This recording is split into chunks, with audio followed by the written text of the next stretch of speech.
ఇక బులెటిన్లో breaking news చూస్తున్నాం. యంగ్ ఇండియా ఇంటిగ్రేటెడ్ స్కూల్స్ నమూనా విడుదల చేశారు డిప్యూటీ సీఎం బట్టి విక్రమార్క. ప్రతి నియోజకవర్గంలో ఇంటిగ్రేటెడ్ స్కూల్స్ నిర్మిస్తామన్నారు. 20-25 ఎకరాల్లో యంగ్ ఇండియా ఇంటిగ్రేటెడ్ స్కూల్స్ నిర్మిస్తామన్నారు. తెలంగాణ విద్యార్థులు ప్రపంచంతో పోటీ పడేలా చర్యలు తీసుకుంటామన్నారు.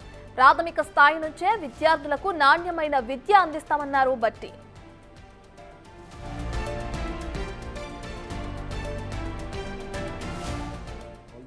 20 నుంచి 25 ఎకరాల్లో పెద్ద ఎత్తున ఇంటర్నేషనల్ స్టాండర్డ్స్లో ఇంగ్లీష్ మీడియంతో 12th క్లాస్ వరకు ఇందులో విద్యాబుద్ధులు నేర్పేటట్టుగా ఏర్పాటు చేయడం జరుగుతోంది. రాష్ట్రంలో చాలా రెసిడెన్షియల్ స్కూల్స్ పక్కా భవనాలు లేక చాలా చోట్ల అద్దె భవనాల్లో అట్లాగే రకరకాలైనటువంటి కళ్యాణ మండపాల్లో రకరకాల బిల్డింగ్స్లో ఇబ్బందికరమైనటువంటి వాతావరణంలో విద్యాబుద్ధులు నేర్పేటువంటి పరిస్థితి మనం చూస్తూ ఉన్నాం. ఈనాడు కాంగ్రెస్ పార్టీ ఆలోచన మేరకు ఆనాడు మేము చెప్పినట్టుగా ఈ ఇందిరమ్మ ప్రభుత్వం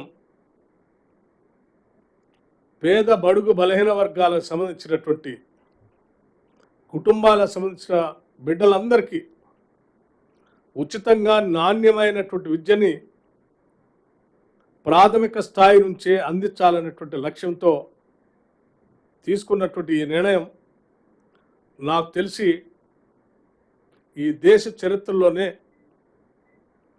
తెలంగాణ రాష్ట్రానికి వచ్చి అసలు రెసిడెన్షియల్ స్కూల్స్ అంటే ఇట్లా ఉంటాయా, ప్రైవేట్ స్కూల్ పోయేవాళ్ళు కావచ్చు, లేకపోతే ఇంకా స్కూల్కే పోకుండా ఉన్నటువంటి వాళ్ళు కావచ్చు, ఎవరైనా కావచ్చు, దే కెన్ అప్లై. అందులో వాళ్ళందరూ సాధ్యమైనంత వరకు సెలెక్ట్ చేసి ఆ స్కూల్స్ అన్నింటిలో నింపుతాం. సార్ డిప్యూటీ సీఎం గారు సార్ ఇక్కడ సార్ యా సార్ ఇప్పుడు ఈ 4 స్కూల్స్ అని వెల్ఫేర్ స్కూల్స్ ఒక క్యాంపస్లోకి తెస్తున్నారు. ఓన్లీ ఒక క్యాంపస్లో విడివిడిగా బిల్డింగ్లో ఉంటాయా? పిల్లలందరినీ క్లాస్ రూమ్లు కానీ వసతి కానీ అన్ని కలిపేస్తారా? అన్ని కలిపే ఉంటాయి. అంటే క్లాస్ రూమ్ 4 బిల్డింగుల్లో కూడా అన్ని వర్గాల వాళ్ళు ఉంటారు. All sections in each building అంటే ఈచ్ క్లాస్ రూమ్. అంటే దానికి స్కూల్ నడుస్తుందా లేకుంటే I make it very clear to you. 4 కాంప్లెక్సెస్లో ప్రతి కాంప్లెక్స్లో కూడా ఆల్ సెక్షన్స్ ఆ స్కూల్స్లో ఉంటారు. జనరల్ ఉంటారు, ఎస్సీస్ ఉంటారు, బీసీలు ఉంటారు, మైనార్టీలు ఉంటారు, మిగతా సెక్షన్స్ అందరూ ఉంటారు యాజ్ పర్ ది ఆ స్కూల్ స్ట్రెంగ్త్ని బట్టి. ఓకే, ఇప్పుడు స్టార్ట్ చేసిన స్కూల్స్ ఎంత కాలంలో పూర్తయితాయి సార్? ఏమన్నా అంచనా? మేము 7 months టార్గెట్ పెట్టుకున్నాం, 6 to 7 months. నెక్స్ట్ దసరా కంటే ముందే ఇది కంప్లీట్ కావాలనేది మా అందరి టార్గెట్. దానికోసమే రాష్ట్ర స్థాయిలో చీఫ్ సెక్రటరీ గారి స్థాయిలో ఒక కమిటీని కూడా వేసి వారు ఎవ్రీ వీక్ దీని మీద మానిటర్ చేస్తూ ఉంటారు. డిప్యూటీ సీఎం గారు సార్, ఇప్పుడు ఏర్పాటు చేయబోయే residential school and there is no depth of funds for the schools. Okay sir, 11వ తారీఖు నాడు మీరు భూమి పూజ చేస్తామంటున్నారు కదా, ఆ రోజు మీ మంత్రులతో పాటు సీఎం గారు కూడా పాల్గొంటారా? ప్లస్ కూడా ఉంది. ఈ సిబ్బంది యొక్క నియామకం ఎట్లా ఉంటుంది? సపరేట్గా ఏమైనా ఉంటుందా? ఉన్న సిబ్బందితోనే మీరు? ఒక నిమిషం, ఈ రెసిడెన్షియల్ స్కూల్స్ సంబంధించినటువంటి సొసైటీ ఉంది. ఆ society will take care of it. Admission తీసుకునే క్రమంలో క్యాస్ట్ రిలీజియన్ కాలం ఉంటుంది కదా, ఆ కాలం ఉంచుతారా తీసేస్తారు? You are asking a very strange question. అంటే క్యాస్ట్ ఉంటుందా లేదా అని అంతే కాలం అంతేనా? అదే that's what you are asking. అన్నీ ఉంటాయి సార్. ఇంకొకటి, ఒక్క ఇంటిగ్రేటెడ్ రెసిడెన్షియల్స్ కంటే 5,000 కోట్ల ఫండ్స్ అని పెట్టారు. ఒక్క ఇంటిగ్రేటెడ్ రెసిడెన్షియల్ స్కూల్, ఒక స్కూల్ కాదు, ఒక స్కూల్కి ఎంత ఖర్చు అవుతుంది? ఇప్పుడు యాజ్ ఆఫ్ నౌ రెసిడెన్షియల్ స్కూల్కి 24 నుంచి 25 కోట్లు ఎంత ఖర్చు అవుతుంది, 26 ఎంత అవుతుంది ఒక్కో స్కూల్కి. సేమ్ యాజ్ ఎస్ఎస్ఆర్ రేట్ల ప్రకారమే అవుతాయి. అడిషనల్ అమౌంట్ ఏం లేదు.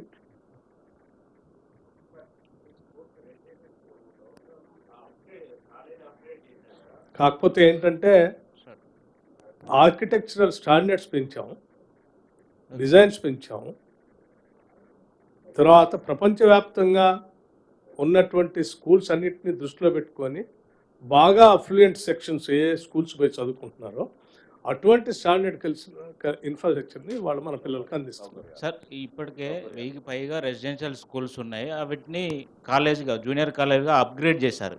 ఈ స్కూల్స్లో అప్ టు 12th క్లాస్ వరకు ఉంటుంది. ఉంటుంది సార్. సార్ అంటే ఈ రెసిడెన్షియల్ స్కూల్స్ అన్నీ మళ్ళీ ఈ మీరు నిర్మించబోయేదానికి ఇంక్లూడ్ చేసేస్తారు. ఇప్పుడు యాజ్టీజ్గా పక్కా బిల్డింగ్స్లో ఉన్నటువంటి స్కూల్స్ అట్లాగే ఉంటాయి.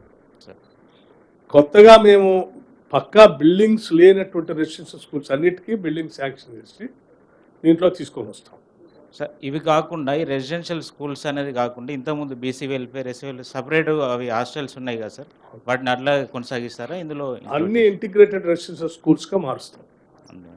ఓకే,